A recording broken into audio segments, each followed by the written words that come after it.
The Huey Cam. Featuring the best of Lamont and Tonelli on 107.7 The Bone. We are having seriously, Paul, I think we have found regular guests on the show here. Yeah, Tory Kari from Mythbusters. Yep. Mythbusters, 9 o'clock on the Discovery Channel. What do you think of that cinnamon deal with Sully? It couldn't go down my throat. That's it. They have that on tape, Sully. His breath is amazing. That's the very first time anybody has ever said that to Sully. Hey, I am looking at some of your bios here on Wikipedia, and Tory, you are a guy who you went to film school, and you did a lot of stuff with explosions and that kind of thing, special effects, right? Yeah. Did you actually catch your own house on fire? You know, when I was a kid, my dad had this Binks paint sprayer, and I filled it with gasoline, and I wanted to see what, if I could make a flamethrower. Yeah. And as I was shooting it in the backyard, I turned and it went and hit the side of the wall. Now, other than the setting, went up on fire. Other than setting the house on fire, did it work pretty well? It was pretty sick. But don't try it at home. Try it at your neighbor's home. How old were you at the time? I was probably like around 15 years old. And I'm sure your parents were thinking, oh my God, is he going to turn out okay? And you would make that into a career. Exactly, made it into it. Now, Grant, how did you stumble across Mythbusters? I was working in special effects at Industrial Turn Light the microphone Magic. just over. There we go. Yeah. And I was working in special effects at Industrial Light and Magic, and I worked actually with Tory and Adam for a long time. Really? And I remember we were working on Matrix Yeah. Reloaded. And Adam came in one day and said, hey, I got this crazy gig where I'm going to fly in these balloons and this lawn chair, and me and Jamie are going to do this. And we're looking at each other like, no way, that's crazy. And then, a year later, Tory came to me and said, hey, I got this. I'm going to join Adam and Jamie. This is crazy. I'm like, no way. And So Jamie was really the original balloon boy then?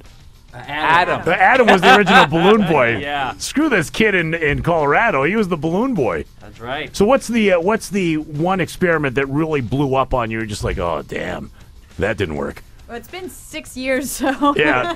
it's a matter of narrowing it down? Is there one that was just the worst one you guys have ever done? So, never do that one again. One where we thought it was going to be a pretty safe experiment. We were doing sawdust cannon. And the whole idea is you take this canister, you fill it with sawdust, you put compressed air inside of it. Some guy did this as a low budget pyrotechnic effect. Yeah. And you put a road flare in there. So you pump in this air, the cloud of sawdust goes into the air and it catches on fire and makes this big ball of fire. And it looks like an explosion. So we were like, hey, what if we ramp this up? What if we get like a 80-gallon drum, put a air cannon on that, and we fill it with coffee creamer, which is much more flammable than sawdust. Hold it, coffee creamer is flammable? The powdered coffee creamer? Absolutely. Because it's finer, I guess. It's just there's like a lot of fat and sugar in it. So what happened? So we light this thing off, and it's one of those things where it goes poof.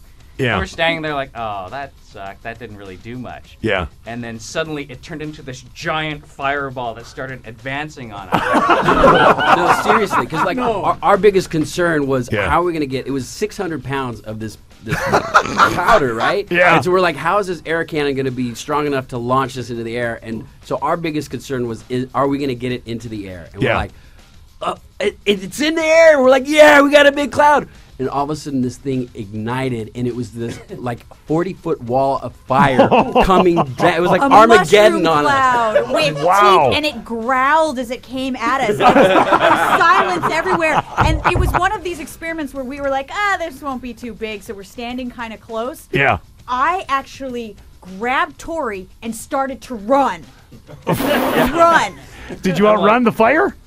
Did I what? Did you outrun the fire? It stopped sooner or later. Oh, really? It was terrifying. No, but you could feel the heat. I mean, it was literally a wall of fire. At what point At what point did you have that uh-oh moment? Right after the fireball. It's getting closer to us. I think maybe I'm going to stand my ground. I turn around. Both of them are gone. Yeah. I think it was when the wind changed and started coming at us. Yeah. Sully, guess what? Coffee creamer fireball next week. A human guinea pig. I Hey, can show you how to do that. oh, I love this. Got I some love good these insurance guys. people. We'll let you know. Hey, well, you guys, thanks for coming in here. Love Mythbusters. It's on Discovery Channel, 9 o'clock every week, and you guys are a treat. Seriously, love the show. This Well, has thank been you. fun. Thanks for having us on. All right, Thank Sully. If you ever have like an idea where we can do something with Sully, we Yeah. are all ears. Oh yeah, I absolutely. have a list. Good stuff. All right. Lamont and Tonelli. Weekday mornings 5 to 10 on 107.7 The Bone.